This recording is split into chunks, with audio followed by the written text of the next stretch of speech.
Now, coming to the next passage, whoever wants to read, please raise your hand.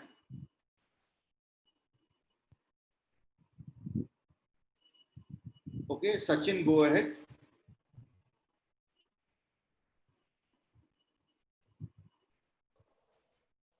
The bench of Dr. D.Y. Chandrachud and Mr. Shah J.J. has refused to transfer to CBI the criminal cases laws against Republic TV.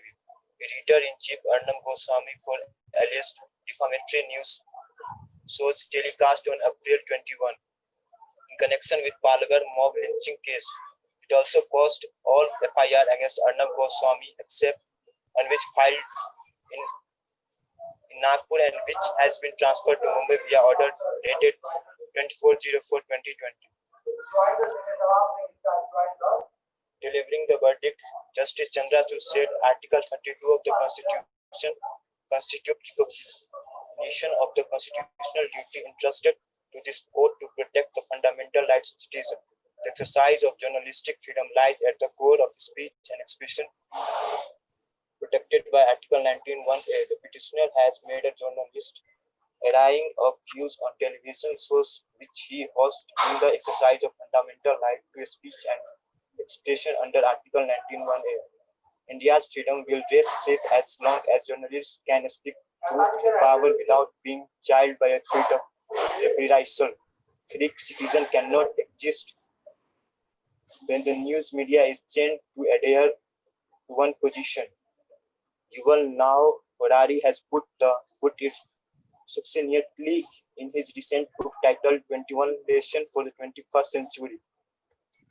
Questions you cannot answer are usually far better for you than answer you cannot question. Okay. Now, this passage is talking about freedom of speech, Article 19, as you all are very well aware, and it is defending the right to freedom of speech of the famous journalist Arnab Goswami. As you all know, Arnab Goswami, okay, there was a case against him which said that, basically he was kind of very defamatory, he was very inflammatory, he was talking all sorts of things which were outside the bound of freedom of speech. Now, in this particular case, as we mentioned, it's relating to the defense of right to freedom of speech. Okay. Now, moving on to the questions. Whoever wants to answer, please raise your hand. So the answer should be option B, because as the case is filed in the Maharashtra High Court and the Maharashtrian police is investigating, there's a slight chance that there may be bias against Arnab Goswami. Okay. So you are saying that there is a chance of bias. Okay. Yes, sir. Okay. Why is there bias? Why is there a chance of bias? Sir, because the case is going on in the Maharashtra's High Court and the state government is an interested party. So there may be a chance of bias against him. Why is the state government an interested party? So the state government is an interested party because, so it's stated in the option B that where state government is an interested party, and because the case is filed against him in the relation to his remarks against the government. Yes. Okay. Now, if you see over here, in relation to the Palghar mob lynching case, the case has been filed by the state government, isn't it?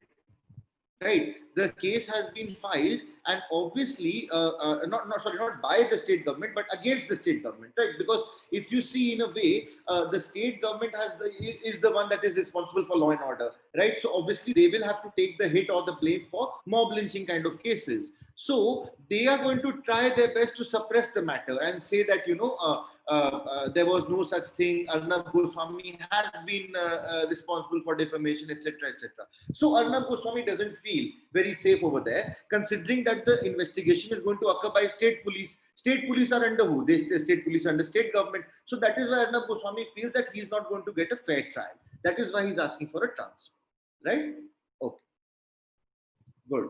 Next. Sir, answer option D is correct because, sir, according to Article 19, Clause 2, there can be certain limitations imposed under freedom of speech and expression. Okay, now again over here, like this question is sort of going outside the scope of the paragraph, right? Because in the paragraph nowhere it has said that there are limits to the scope of freedom and expression. But as we had mentioned earlier, sometimes in this new passage, in this new format, external knowledge is required. Okay, like for example, even in the legal part, in the very first sample paper, right, where the matter was dealing with the impeachment of Donald Trump. They had asked the question, which article of the Indian Constitution deals with impeachment of the president? If you have read my book, I have mentioned them multiple number of times, saying that better safe than sorry. You never know. A question might come which requires legal knowledge, and there you have it. A question has come which requires you to know that even the freedom of speech expression is subject to reasonable restrictions, right? Therefore, the answer is D. All right. Next. It is an established principle of law that the offense of defamation harming the reputation has many exceptions, and the imputation of truth is one of those, but the accused must prove that such imputation was true and also for the public good. In the light of this statement, which is the following questions or statements are not defamatory? I think that the option A would be correct, because it says that an article published in newspaper about the unaccounted property of a public servant in the form of a questionnaire, that is not necessarily defamatory, and it's in the form of a questionnaire. But in the other options, a question about the sexual relationship of a female actress with a married man, that, and about the all the other options are hinting towards a more defamatory nature. Okay, fair enough. Basically, when you are saying it's form of questionnaire, you are basically saying that I am not alleging anything. I am not saying anything. Rather, I'm asking you a few questions like, you have certain property. Can you please account for it? Could you give us details of this property? Could you please explain where it came from? So there is unaccounted property, right? And I'm simply asking you questions to account. I'm giving you chance to account. I'm not saying that this is unaccounted property, you have stolen it, how dare you do this, you will go to jail for it. That would be defamatory, right? Similarly, if there's a question to a female actress about a sexual relationship with a married man, it is kind of like tending towards adultery. Okay, it is kind of tending towards like sort of a very scandalous nature. Okay, and here it is said that the accused must prove that the imputation was true and also for public good. So even if they can prove that, yeah, there was some sort of like, if she had seen emerging from some place late at night along with that actor, is it really for public good? Do you think it really matters in the society if some actress is doing something with some actor? How is it of our concern? Is it not relevant at all? Similarly, extramarital relationship, article about female politician, this, that, all are just scandalous news. They are for the purpose of selling, copies of the magazine or increasing TRPs. They are not at all related to public good. That is why they will be held as defamation. Okay. Next. So answer option A is correct because sir, if multiple FIRs will be filed against a person, like for example, in this case, a defamation is filed against Arnab Goswami. Along with defamation, they can also file sedition or any other charges, and this will only increase the work of police and as well as the hardship caused to the accused.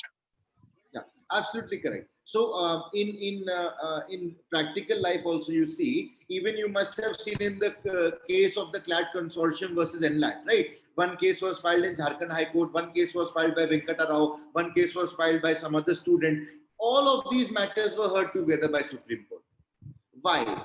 Because of convenience. Simply convenience of the accused. You can't expect Sudhir Krishnaswamy to go running to Jharkhand High Court, then Supreme Court, then Bangalore, then here and there, right?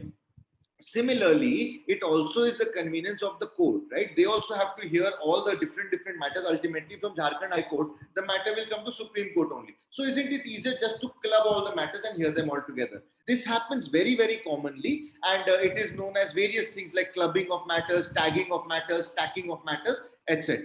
Okay. Now, again, obviously, investigation, if the FIR was lodged at Mumbai investigation, it is not necessary. Okay, the accused resides at Mumbai, and so again it's not necessary. Multiple FIRs are frivolous. That is not true, because maybe each and every FIR was very, very valid. It was not a frivolous FIR, but since all these FIRs have been filed, instead of conducting multiple investigations for each FIR, instead of conducting multiple court cases for each matter, club all of them together and hear them. So this is bordering between reasoning and legal knowledge. So some amount of your legal reasoning you have to use, and some amount of your legal knowledge you have to use. That matters are usually clubbed together and heard, just like the NLAC case. Okay.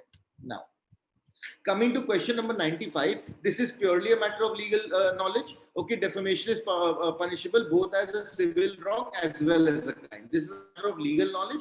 I expect all of you to know this, because it is not something out of the box or extraordinary. It is common knowledge that, you know, defamation can be punished both as a matter of civil as well as a criminal action. Right? You see this all the time. You see this when somebody says something against somebody, then they file a case and they ask, like, give me 50 crore rupees and also like punish him for 50 years in jail. They ask very, very ridiculous amounts of money and very, very ridiculous amounts of punishment also. Right? And usually the matter ends with an apology. Right?